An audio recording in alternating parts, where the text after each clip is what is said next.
নমস্কার। আজকে শুভ নববর্ষের প্রীতি শুভেচ্ছা অভিনন্দন জানাই। বিটিভি আজকে যে মহতি অনুষ্ঠান করেছেন, আমাদের ত্রিপুরা রাজ্যের যে জাতি ধর্ম নির্বিশেষে আমাদের এই পয়লা বৈশাখকে যে আমাদের একটা সুন্দর পরিবেশ তৈরি করে আজকে পয়লা বৈশাখ উদযাপন করছেন, তার জন্য বিটিভিকে অসংখ্য ধন্যবাদ জানাই। আমাকে এখানে আমন্ত্রিত করার জন্য আমি কৃতজ্ঞতা জানাই।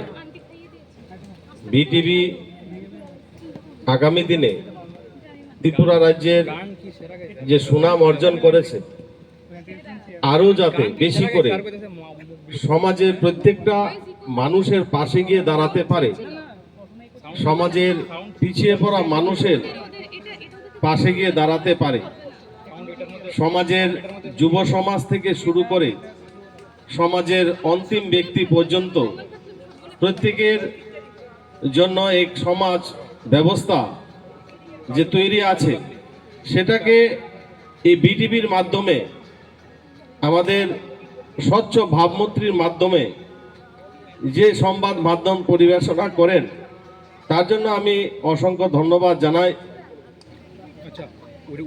আমাদের এই সমাজটা পরিবর্তন হয়েছে, সমাজের প্রত্যেকটা মানুষের পরিবর্তন চাই।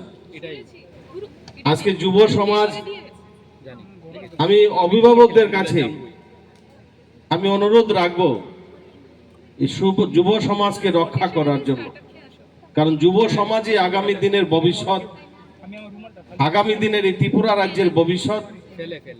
যুব সমাজকে আমাদের প্রত্যেকের অভিভাবকদের আমরা যুব সমাজকে রক্ষা করব। আমাদের যে ধর্ম নীতি আদর্শ সেটা আমরা পালন করব এবং সমাজের প্রত্যেকটা মানুষের জন্য আমরা কাজ করব। এই বিটিভি তা ব্যতিক্রম নয়, বিটিভি ও সমাজের প্রত্যেকটা মানুষের জন্য কাজ করছে। আজকের এই শুভ আমাদের নববর্ষের আমি আন্তরিক শুভেচ্ছা অভিনন্দন জানাচ্ছি। রাজ্যের প্রত্যেকটা পরিবারের মধ্যে সুখ শান্তি সমৃদ্ধি আনুক মা ত্রিপুরাশ্বরী মায়ের কাছে প্রার্থনা করি। মা ত্রিপুরাশ্বরী মায়ের কাছে এও প্রার্থনা করি বিটিভি আগামী দিনে এই ত্রিপুরা রাজ্যের উজ্জ্বল ভবিষ্যৎ হয়ে দাঁড়াবে। হে আশঙ্কা রেখে সবাইকে ধন্যবাদ জানিয়ে আমার ক্ষুদ্র আলোচনা এখানে শেষ করছি। সবাই ভালো থাকবেন, সুস্থ থাকবেন। নমস্কার।